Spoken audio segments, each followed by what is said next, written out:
Hello, and welcome to the Brutal Iron Gym podcast, where our goal is to cut through the BS and deliver the brutal truth about topics related to health and happiness. Meredith is with me today. Hello, Meredith. Hello. Hi. So our podcast today is number 1901. I can't believe I've made 1900 of these. Yeah. Yes. So thank you very much. That's a lot of talking. Yeah, you think I would get tired of hearing myself, but I'm only getting started. I don't get tired of hearing you. Oh, yay. Okay, so the topic is in depth. The title says with Meredith, if you haven't figured that out. This is Meredith. And then the actual full title is How to Manage Stress When Pursuing New Goals. So, new year's, new me, right? That's how it goes? Yep. Yes. So, everybody has new goals. Even if you don't set, like, New Year's resolutions, coming out of the busyness of the holidays, you tend to feel like, okay, now that I got through a couple parties, now I got through some traveling, I can refocus on this. Yeah. So even if it isn't a goal, you might want to refocus. What's something you're going to refocus on? Question, do you think everybody does that? Like, has a thing? I would say the majority of the listeners to this podcast, yes. But the majority of regular people, I don't know. I don't know enough regular people. Yeah. So what are some of my goals? Yeah, what's, not a new goal? What's a goal you have, you've been doing, and now, you got through the holidays, you're like, okay, I want to make sure I get back on track with that. Build the perfect glutes. Ooh, that's a good goal. Yeah, that was, my goal for years, because I knew that was going to be a goal that would take years. Yes, so body transformation type clearly stuff. I don't like instant gratification. No, I want to change my whole body right now. Yeah. Yes. Yeah. So then do you have any new goals? New? Yes. Oof. So I'm going to go with no. Right. It's a lot of the same. It's but the same better. But different. The same but better. Different. Yeah, same but different. Yeah. Okay, so what are some of the same but better? We talked about this, that I want to get back to waking up early. Oh, yes. Yes. Early. Back when I was a psycho and I woke up at 4:30 in the morning. Yeah, I don't know if we're going 4:30, but we were thinking 5:30. 5:30. Right? Yeah. So which is still psycho. Yeah. I'd like to get back to that. I like having the me time before the day starts. Yes, absolutely. Right? Get ahead of the day. I'm just going to say, full well, COVID stopped that. Right, COVID threw a wrench in everyone's... Which we'll probably get into some of those details, because stress. True. That was probably stressful for most people. Yeah, so I'd like to say getting up early again, and then it's focus on you for the first couple hours and then get into the day. Yeah, you kind of take care of yourself before everybody else wakes up. Yeah. I'd like to get... in your way. I'd like to bring my shoulder caps back. Oh, nice. Okay. So booty pop, shoulder glutes, pop. Sleep. Just be popping everywhere. Sleep. You're going to try to get better sleep, even though you're getting up at 5:30, so you're going to get to bed earlier. I like to not go to bed at 1, wake up at 5. That's true. Yes. Yeah. Those are probably the big ones. Those are good ones. And then we exercise relatively regularly, and we eat relatively well. So those aren't going to be new goals for us. That's true. That's why eating well is I know that'll happen. It's like a way of life. Eating more frequently, because when I'm stressed, I don't eat. Yeah, that's a good point. Getting back on tracking to make sure I'm eating 3 times a day. Yes. So when we say eating well. Yes. So I personally would define that consistently. Consistency? Okay, there you go. Consistently, because I don't have breakfast. There are days. Let's see. What do I miss the most? Probably lunch. I definitely miss lunch the most. I'd say, because you tend to work a little bit through lunch, and then all of a sudden it's 4 in the afternoon, and you're like, okay. Oh, wait. Yeah. Yeah. So at least getting 3 meals in a day that are around the same calorically. A little more in the morning, a little less in the evening. Yeah. But that way my metabolism's always, going. Yeah. And we don't eat late. I don't eat right before. Yeah. Yeah, for me, eating well is, we both struggle with not eating enough. Yeah. So did I eat enough protein today? And that is my eating well. So if I got to my protein number, I'm probably fine on my calories. Right. And I probably did okay eating frequency-wise, because in order to get 300 grams of protein, you don't do that in one sitting. So that does take multiple meals. God. So usually my definition of eating well is I hit my protein target. So your definition of eating well is you got in each meal and you were more consistent with your meals. Absolutely. Yes. So anybody listening, you can have kind of like everybody's going to have their own challenges when it comes to eating quote unquote well. Yeah. So when we would talk about our well, everyone's well is a little different. Yeah. But it's the same concept of leading into today's podcast. It can be stressful. It can be stressful trying to hit whatever your definition of well is. And we just said it, like when we're dealing with stress, it's hard to eat. Absolutely, yeah. We both get so busy doing things, trying to cross off the to-do list, that we are like, oh, food is annoying and it's time-consuming. Can I just skip it? And we tend not to be eaters of like junky food to just get calories in. We tend to just like, if I can't eat what I'm supposed to eat, I just skip the food. Yeah. Which is not great. Yes. So speaking of stress, you and I took a little test today. Yes. Do you want to share with the listeners a little bit about like what that was or what happened? Yes. So how did we get on the topic? Do you remember? I did not. I think we were just talking about feeling stressed, and maybe because we were enjoying our anniversary. Oh yeah. Sitting at home doing nothing. Yeah. And we were like, "This is amazing." Yeah. Yeah. So happy anniversary. Yeah, happy anniversary, baby. Thank you. Yeah. So Rob said, there's this like test I knew about that it had all of these life events on it that had points. And depending on how many points you had, it told you like your odds of getting sick or not. Mm-hmm. And I'm thinking, oh my gosh. So we pulled it up. Yes. And lo and behold, we aced it. I'm going to die tomorrow. Yeah, so to give you some background, it's the one I'm looking at is from Dartmouth. And it's called the Life Change Index Scale, parentheses, the stress test.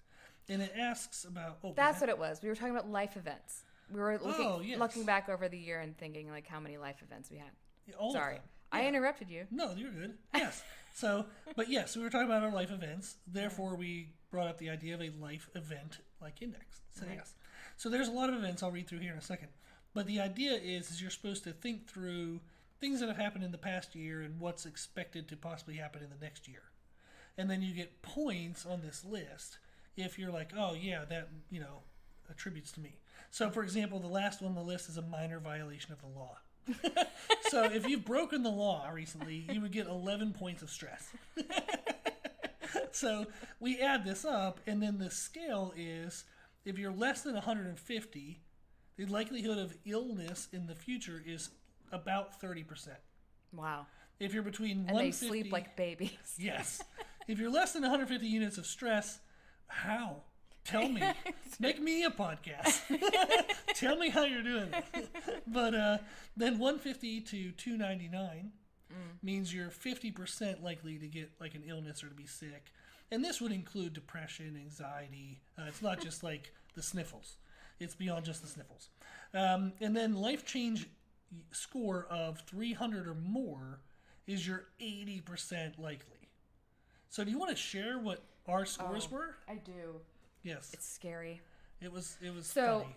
Yes. What we didn't realize at first was that if you had like maybe a family member passed away, if you had two family members pass away, you would double the score. Yes. So we went through it first together as even if there were multiple events of the same, we counted it as one, but we added it in a way that was collective for the two of us since we knew each other. Yes. So it was like from the time we met, how much have we gone through? Yeah. Yes. So do you want me to, maybe I'll run down the quick list. Like I'll give them a couple ideas of what it is. Okay, and then I'll get into numbers. Yes, because we also talked about, we said, wow, we've been married for 3 years and it feels like 1 year, but also feels like 10 years. Yes, and we were like, how in the world does it feel like 10 years? Like 10 years? And that's what it was. And then it led into everything we went through and we went, oh my God. Because we've been through 10 years worth of stuff. Yes. Yes.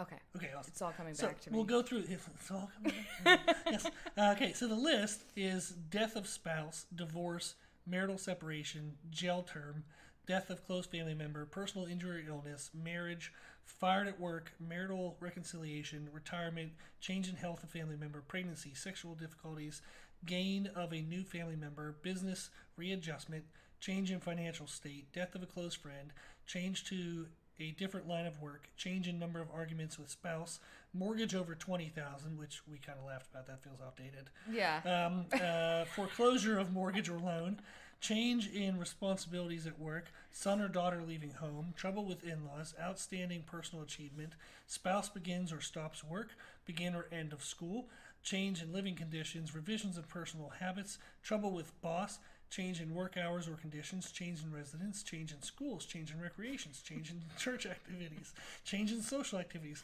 mortgage or loan less than 20,000, change in sleeping habits, change in number of family get-togethers, change in eating habits, vacation, Christmas approaching, minor violation of the law. I'm going to go lay down. you can finish now. The fact that Christmas approaching is right above a violation of law. It is more stressful to have Christmas approaching than a minor violation of the law. And that actually does make sense. Like financially, you have to buy gifts for like all of these people. For everyone. It's so you beneficial to deal to know with less all people. of your family in one room. Yeah. That's and true. As you were reading it out loud, and I was like, hope you were breathing out because I was just like rapid fire. I was pretty quick. I was happy with myself. Change is welcomed, is what I'm learning from this list. Yeah, there was a lot of the word change. A lot of it. Yes. Okay, so now that the listeners maybe have actually distinctly heard 4 of those. Yeah. Because I was going pretty quick. And we're not going to get into points of any of them. No. Okay. Yes. Yeah. So collectively. Let me go back through. And next podcast. Everyone skips. 814.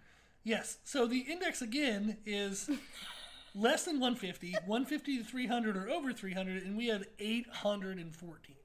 814 combined. So a few stressful things. Since knowing each other. Yes. But wait, there's more. There's more. Then what happened was I took this by myself. Once we realized you can multiply things. Right. Yes. And you look back only 1 year and the year going forward. Yes. So we shortened it up rather than 2019 to now. Mm-hmm. It was just last year and the year forward. Yeah. So, my points are 733. Which is, I feel so sorry for you. You're over double what the scale even registers. So Meredith is 140% likely to have a likelihood illness. Oh. You're an overachiever. That totally makes sense. I know. Yes. It does. Yeah. So how ill do you feel? That depends. Yeah, it depends on the day or the time of the day. Yeah. Yes.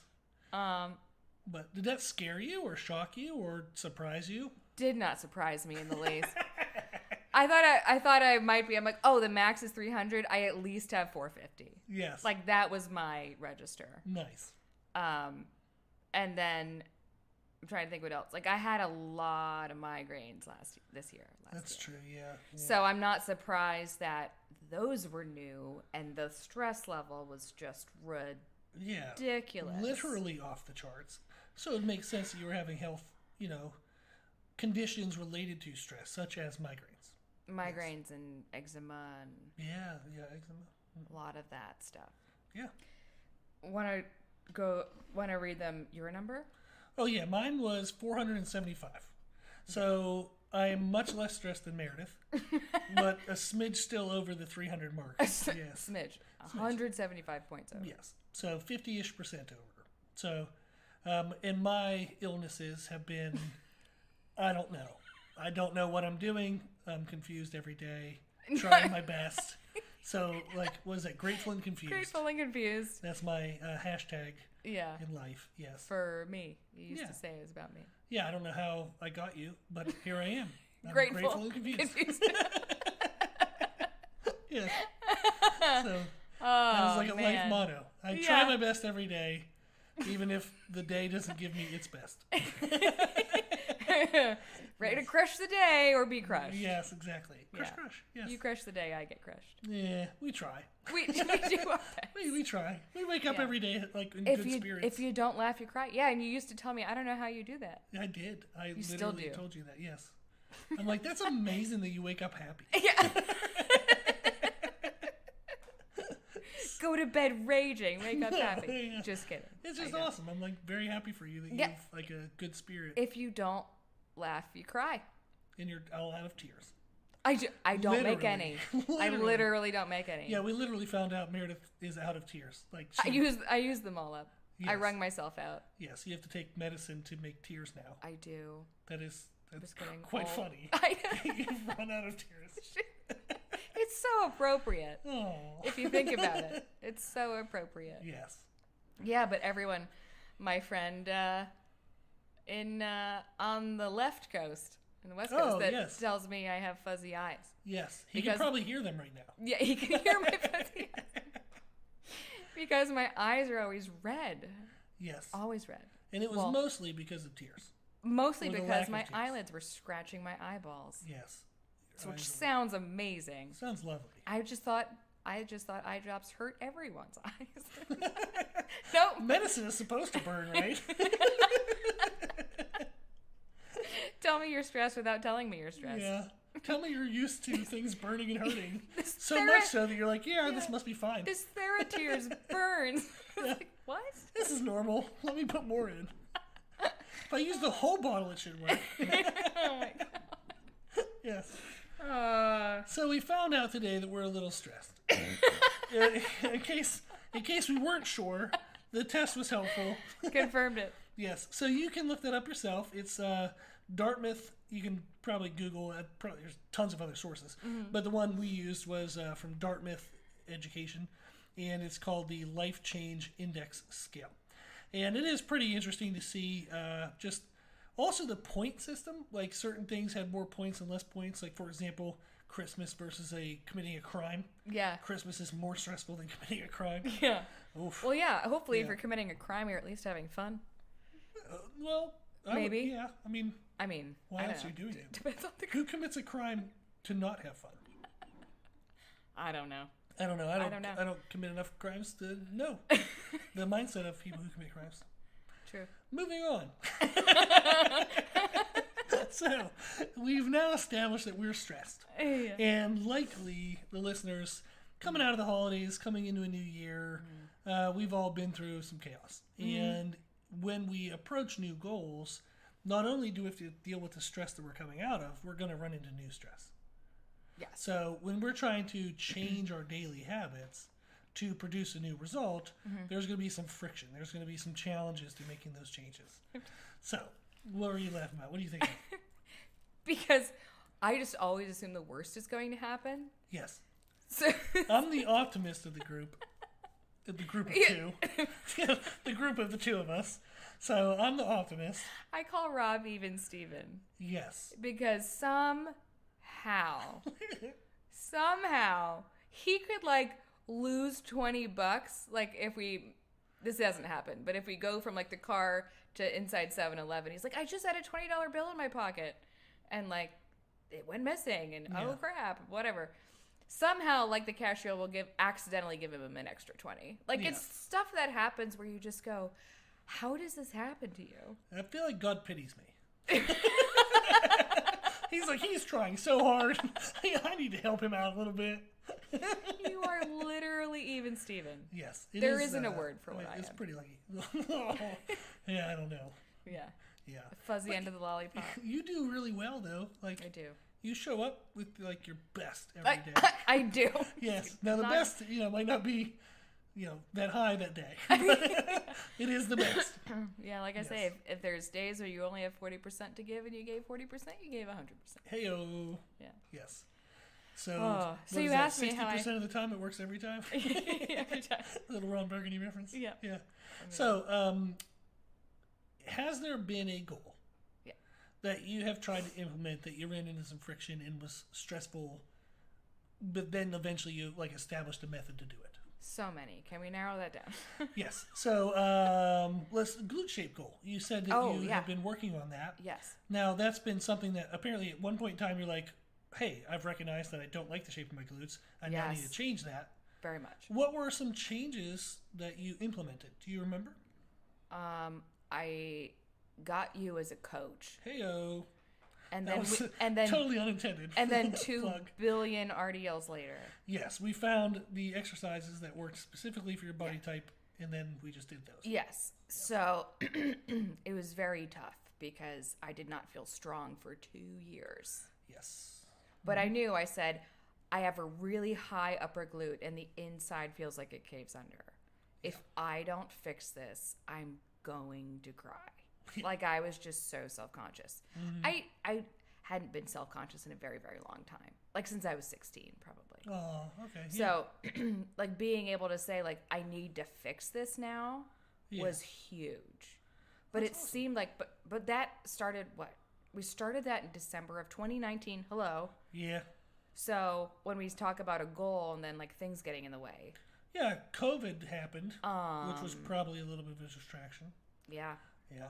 COVID happened. Yeah. And then you were also working at the time, like it was like typical like 9 to 5, but the actually you're job, not home till 6:30. The job I had at the time, I had a job offer, and then they pulled it the day before I was supposed to start because of COVID.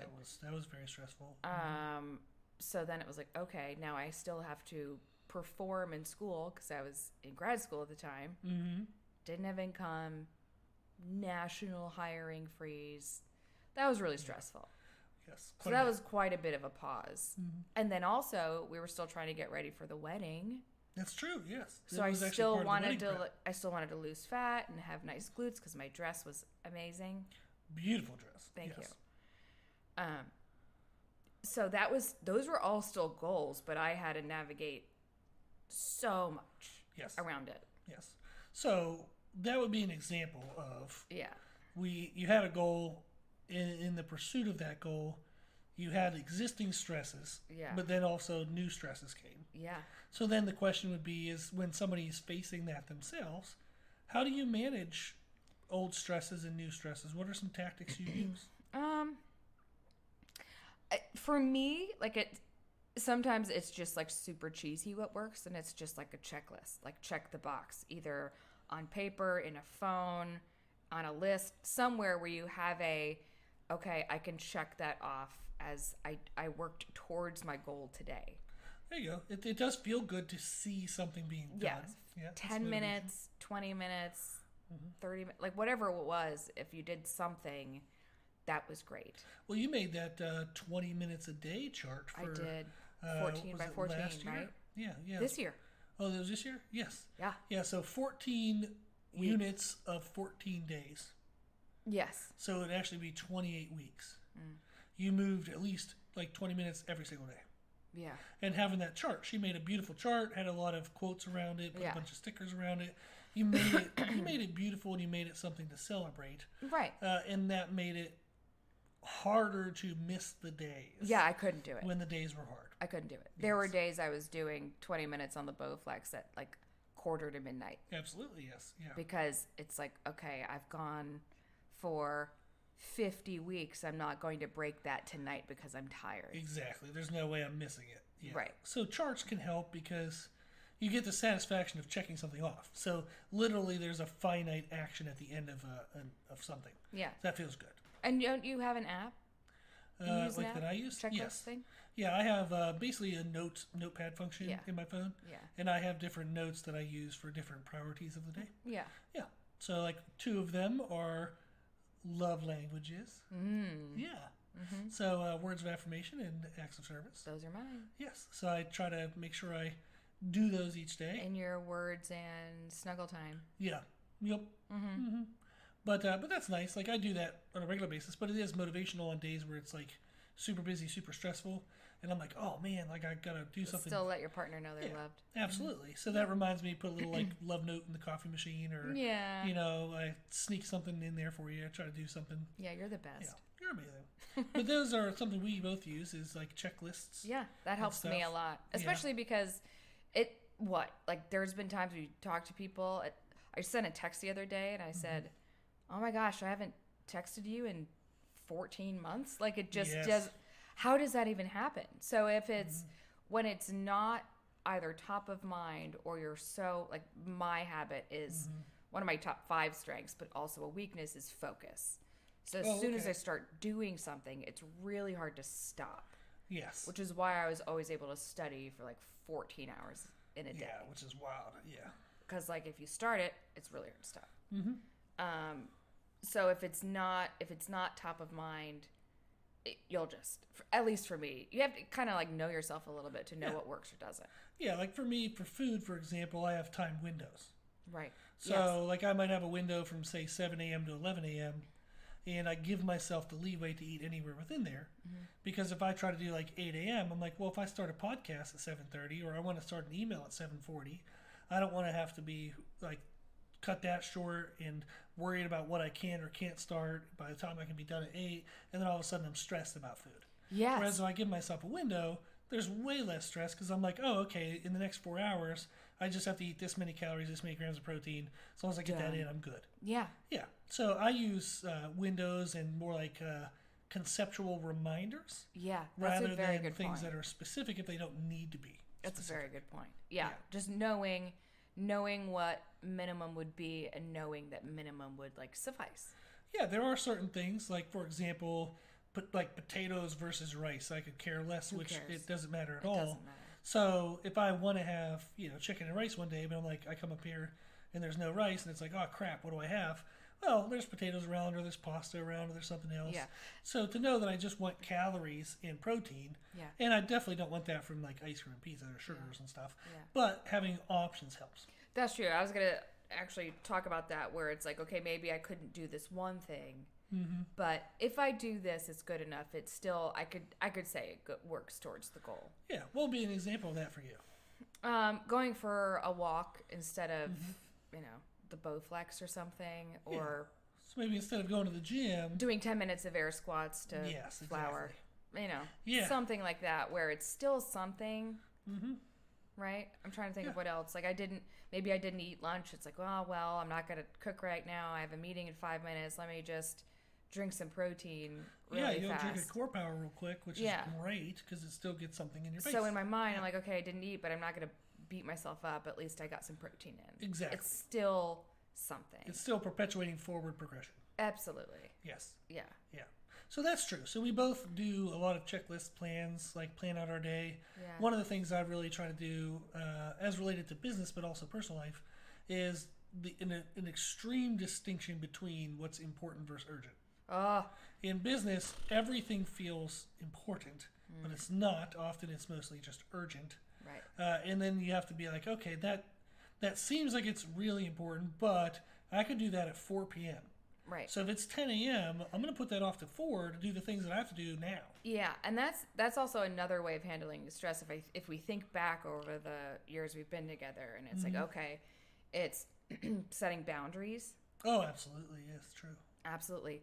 So I did want to give her a plug. Not who knows, but she's probably not listening. But Nedra Glover Tawwab. Okay.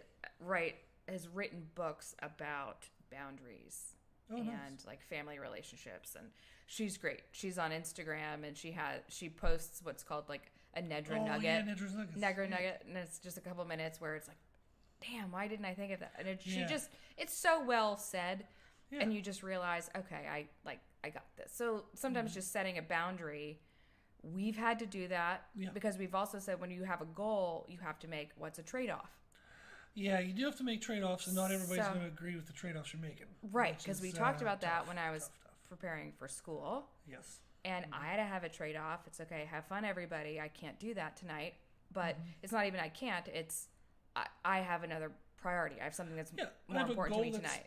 Bigger for me long term. Right. Yes. And so it's if someone gets upset with you, it's my very good friends and you, like everybody understood, and they're still my friends. Yeah, right. because So you were communicative. Like Right. you told us, hey, this is important to me, and then we value what's important for you for your happiness, so we support you. Right. Not thinking like, well, that might be good for you, but that's not what I want from Right. you. Right. And it's like that's not. It's like a good let's friend. hold on a second. Yeah, Right. like you want to share your friend's journey, but you want to encourage them to live the life they want, to have the journey they want, Right. and support them in that. Yeah, and the boundaries helped a lot. Yeah. And it does help a lot. It was really tough, but also like you can still have boundaries at work, which took me forever to figure out, right? Yeah. Because like you said, if everything's urgent, you say, okay, Ugh. when do you really need this by? Because I Yes. have to reshift 10 other things around. Yeah. People are like, Is can I it have this in the 1 next-" hour, or Yes. is it really? It would be nice to have it in 3 days so we can proof it, and then like what really is the deadline? Yeah. And I think And it took me years to speak up, to ask that question, because I'm like, if I ask, then I'm not dedicated or something. Like, I don't know. And I think giving people context. So, for example, if a boss asked you for something by 4, to say, well, what do you want me to not do? Yeah. I have these things planned till 4. Right. So, of this list, what do you want me to not do? Right. And doing that with anyone, friends, family, whatever, is if somebody asks something of you and you're like, hey, that violates my boundary, and here's why. Like, you don't necessarily have to give them the dirty details, but you can say, hey, I have something that gets in the way of that. And I don't want to give up what I have to give up in order to make that happen. Yeah. And sometimes, because in their perspective, it might seem common sense to them, and they don't know what the trade-off is. So at least telling them that there is a trade-off can be very helpful. Right. Yes, because they could be literally just unaware because they're going with 1,000,000 miles an hour in their life. They're stressed in their life. They think this thing is important, and maybe it is a higher important for them than it is for you. Right. But it's fair to say, hey, if I do this, it's going to cause me to miss this. Right. I want you to know that, so you know I'm not devaluing you for no reason. It's just I have other priorities. Right. And the phrase of, like, it's a no now but not forever. There you go. Yeah, very true. Right. So, like, savings goal. I want to get this savings, so I'm going to say no to this. It's a no now, not forever. Absolutely. So even that phrase is, hey, I won't be able to hang out with you for a few months. Bummed about it, but it's only for now and not forever. Yeah, just give me till June and I'm fine. Right. And like when my girlfriends were studying for the bar, okay, I'll see you in 7 months, and good luck. I'll check in with you from time to time. Don't even feel the need to respond. Just thinking of you. But it's like, own it for them too, right? Support them. And how would you want to be supported? Absolutely. Yeah, and that's very good. So those are good things. And then how about you and I both prioritize sleep? Try to, yes. Try to, yes. So have you noticed that when you're more stressed, that if you miss sleep, that just perpetuates things? Oh, my anxiety is my anxiety's through the roof. Okay, yes. If I don't sleep, my anxiety's through the roof. Yeah. And that really picked up in COVID. You noticed it more? Yeah. Okay. Shortly after I lost I say lost a job because the offer was pulled. Yeah, they took the offer back. Right. Yeah. So I had night terrors. Yes, you did. That was you heard me crazy, screaming, yes. and I would have sworn you were in the corner, like, seizing. Yeah. Like, I feel like I saw it. It was real. It was terrifying. That was crazy because you'd wake up screaming, super panicky, and I'd be like, "Oh my god, are you okay?" Screaming. Yeah. And like that had never happened before in my life. Never. So that was like a whole new level of stress for me. That was huge in how that stress showed. Oh. Yeah. Yeah. Big time. So I think since then it was like, okay, I have to prioritize sleep and try to, otherwise my anxiety's going to be high and that'll just set it off and I won't be able to go to sleep the next night. What are ways you prioritize sleep? How do you do that a little bit? Well, our mutual friend, Raphael, Dr. Raphael, he always talks about like sleep hygiene. Yes. And it's like change your lights and shut your phone off and try to step away and unwind and turn the lights down. So it's like I have an alarm in my phone. I think we were doing we were recording a podcast. A podcast one time. And my alarm went off to like, okay, turn everything off and chill out. Yes, right? Bring the lights down. Like you have blue light protective glasses that you wear at night if you're on the computer. Yeah. So it's like, but again, that's because my problem is I focus. And if I'm deep in something, it's, oh crap, it's 11 o'clock at night. And then I'm not even tired. I think the only place you and I are opposite, the only one. Yeah, I'd say that's fair. Is you could fall asleep in 2 minutes on a dime. Yeah. And I am like, get the nearest mallet, knock me over the head so I could maybe get sleepy. Like, it's just... That is true. That is funny because we are so similar, but yes. Or I'm upstairs in bed. Anywhere. I was upstairs in bed and you didn't even make coffee, but you like scooped the coffee into the coffee pot and it woke me up. Yeah, she could smell the coffee from that, which is amazing. Awful. Yes, amazingly awful. My nose and my hearing and my... So my acts of service have been refined. Oh, no. Oh, no, like, it was good. It was good to learn, because then it's like, well, this is actually part of, like, love languages, is if you want to show love to someone, it's helpful to do it in a way that doesn't frustrate them. So, like so many people, they're like, "This is what I love, so let me do it for that person." And it's like, oh, they're not gonna. Maybe they don't love that. Maybe they don't like that. I think I ended up falling back asleep because in that moment I was like, "There's no way." That's in my head, and I think I fell back asleep because I don't. You did. You didn't come down for a little bit yet, and then when you came down, you're like, "Did you make coffee earlier?" Well, yeah, because I opened the coffee pot and there were already grounds in it and a note, and I was like, "You're the best thing in the world."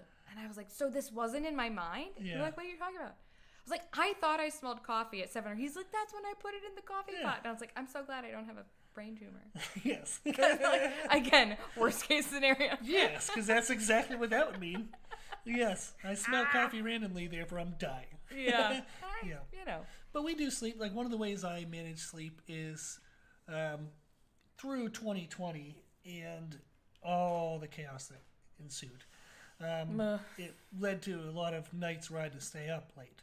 Yeah. And I had to start giving myself a rule of not doing that on back-to-back nights. Because I'd have 2 or 3 nights in a row that I only got 4 hours of sleep. And it was, quality of life was pretty low. Your anxiety was high. Yeah, my anxiety was super high. And then you just feel like crap all day. And you're trying to be your best self, but it just doesn't feel good. So I just start saying, I can't do that back-to-back days. Right. And now I'm even more protective of important versus urgent things. Right. So that way I don't have to stay up as late. Like now it's maybe once every 2 or 3 weeks I gotta stay up late. Part of that is kind of like giving into it a little bit. And I say that because after my dad died, like within the month, like I all of a sudden needed like 10 hours of sleep a night. And it wasn't even like a depression. Like I wasn't necessarily depressed in the sense of where I've been depressed before, but it was just like there was a lot of family crap, like a lot, and it was just a lot to like process, and my body needed that to recover. Yeah. And I saw a therapist at the time who was like, just let it happen if you feel like you need to sleep, because me being an achiever, like I'm being lazy, I can't sleep, like I'm wasting my life, and they're like, can you just give yourself a break, like maybe you need that. And kind of similar to like the COVID thing, it was after that, it was like if I don't get the sleep, I don't know what it was like a switch. Something happened where it's like if I don't sleep, it's not gonna feel really good. And I feel like that switch has happened for me like in the last 2 or 3 months. Is now like if I were to stay up late, it's so detrimental that I just don't want to do it anymore. Right. Like I'm exhausted from doing it. It's turning 40. Yeah. I don't think it is as much as, like I tell people with body injuries, like they say, oh, as you get older, your body falls apart. No, you just have more collective mileage on you. It's not that you're old. It's what you've done in your years. More frequent oil change. You just need the sleep. Yeah, it's just the stress that's accumulated in the time frame. Right. Because I've met people in their 50s who do Ironmans. I've trained people in their 50s who do Ironmans and crazy physical goals, and they'd have very few injuries. But I've also trained people in their 50s who move like an 80-year-old and they have every injury under the sun. Right. It's just the accumulation of what you've done, and that adds up over time. And that would add up in physical injuries. That would add up in emotional and mental injuries. Yeah, like my dad dying and the stress. So kind of like we've talked about, your body doesn't recognize good stress from bad stress. Nah, stress is stress. Stress is stress. So your body has no idea that this is like great stress and you're excited and you're fired up and you're doing things.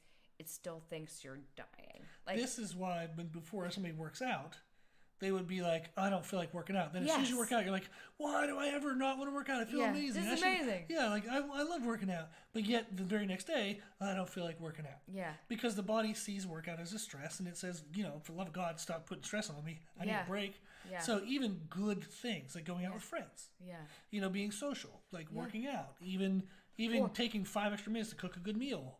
That's all seen as stress. Absolutely. And like what we've talked about, which is weird because I didn't ever really notice it as much before. But even like for me, if I'm in a period of a lot of stress and I eat, I feel sick. Well, that's true. Yes. Like my body's already taxed enough, like stress, that processing the food is a stressful. Yeah, it doesn't even want to digest anything. So I get you the most simple pre-broken down type food. Like we'll drink a Core Power, We'll eat something easy if we need to. Yeah. Mm-hmm. Maybe even just sugar, like not even sugary, like carby. Well, we've done that just to get you out of feeling sick.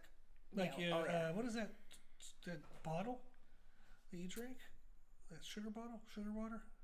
It's like a medicine. I have no idea. Emetrol. Emetrol. There you go. Yes. Like sugar water? Me? Impossible. No. Yes, because like I only look at the ingredients, so I only know what's in the ingredients. I forgot the name of it. Yeah. Emetrol. Yes, Emetrol. But that's something where like when you're so nauseous because you're hungry, but you're nauseous because you're stressed, we have to do Emetrol or some kind of sugar. Healthy.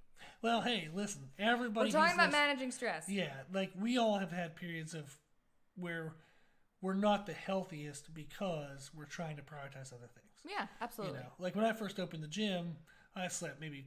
I remember I told you I would sleep from 2 p.m. on Saturday to 2 p.m. on Sunday. That's right. I would be awake for 2 or 3 hours to eat some Domino's pizza. Thank you, Chris. And then I would go back to bed around 6 p.m. on Sunday and sleep till 6 a.m. on Monday. Yeah. So I would sleep 24 hours, be awake for 3, sleep 12, because during the week I got maybe 3 hours of sleep 5 nights in a row. Yeah. And it was just what I needed to do to make things like work.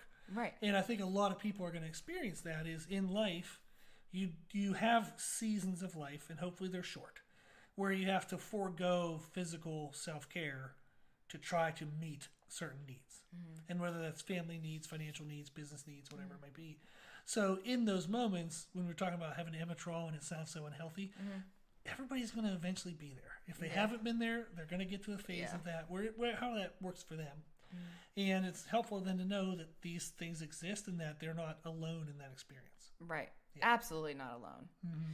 No, and it's true, because it's like to think you're going to have just like an easy ride, right? Because we're looking into 2024 saying, what are we going to experience in 2024, right? Yeah. It's just death, taxes, and change. Yeah. Right? Yes.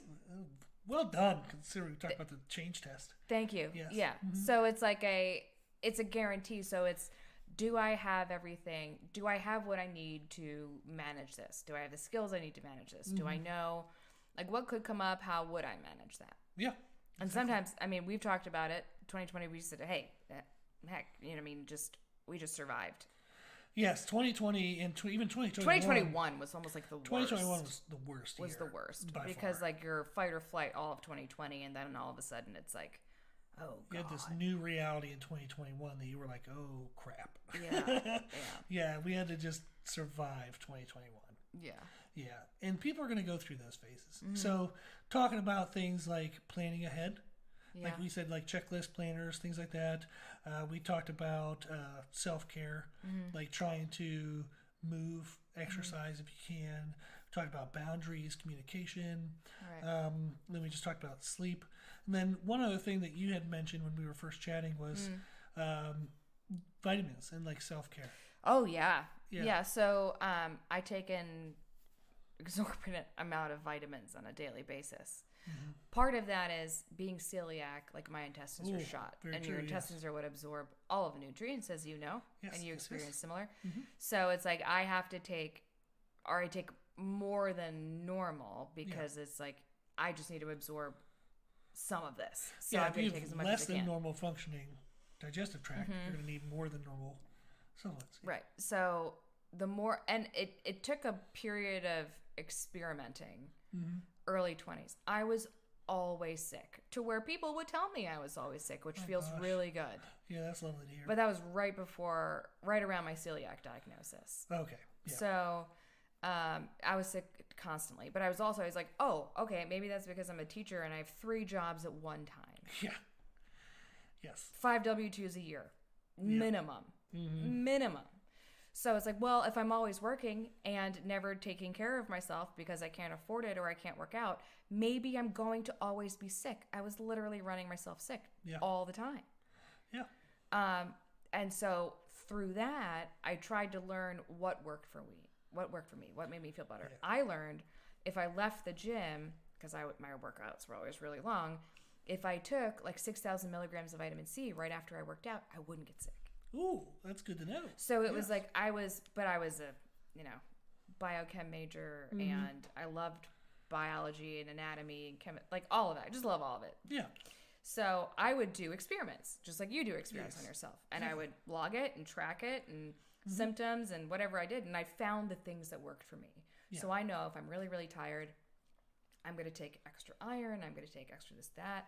So, and then, but what I found is if I get busy, I don't go into like, there's days where I slip up. Oh, yeah. And that's, so maybe instead of 7 days a week, you might only hit 4 that week. Right. Yes. But 4 is a lot better than 0. 4 is better than 0. So it's Yes. all in my mind. And I've like, you know, the one good thing that came out of a terrible relationship in the past was like, just always, we always used to say and talk about that things were relative to 0. There you go. Like if you just look at things relative to 0, that was like in my mindset shift you and I talked about when I was early 20s. Yes. And it's just, if everything's relative to 0, you're doing great. Yeah. Right? So, yeah, the vitamins were good. We were going to Restore for a while, but that's like a little pricey. A little time consuming too. Like Time consuming, leave pricey. the house to go do that. Yeah. Yeah. So supplements, sleep, Yeah. sunscreen. Like it's just like Yeah. take care of yourself in the most basic way possible. Mm-hmm. And I think something we can sum up with is actually for everyone who's trying to manage stress, they're trying to do the best they can towards their goals, is to carry that mindset of relative to 0. Yeah. Don't, as much as we can say, try not to, is relative to perfection. Everyone starts goals. Everyone thinks of managing self-care like this is the perfect plan. This is the perfect morning routine. This is the perfect exercise. This is the perfect nutrition. And anything they do is always relative to perfect. Right. And that will cause crazy high stress because no one is perfect. Right. No one that even writes the perfect programs that tells you about their morning routines does that every freaking day. So I'm actually, I hate when people talk about morning routines because they're all so full of crap. But the relative to perfection is what everyone does. Yes. And which is why it causes stress. So it's better to have the mindset of relative to 0. Absolutely. So I think that was a great thing to mention. Yeah. And thank you. And it's not even like I'm like shooting for the worst, it's Well, just you want 0. No. I don't. But I know if I at least try or do something versus nothing, that's a win. Like Yes. I've had to learn, we've been through some things. Yeah, absolutely. So it's like Yes. okay, if I do something, that's great. And I'm not going to beat myself up because I'm living and breathing today.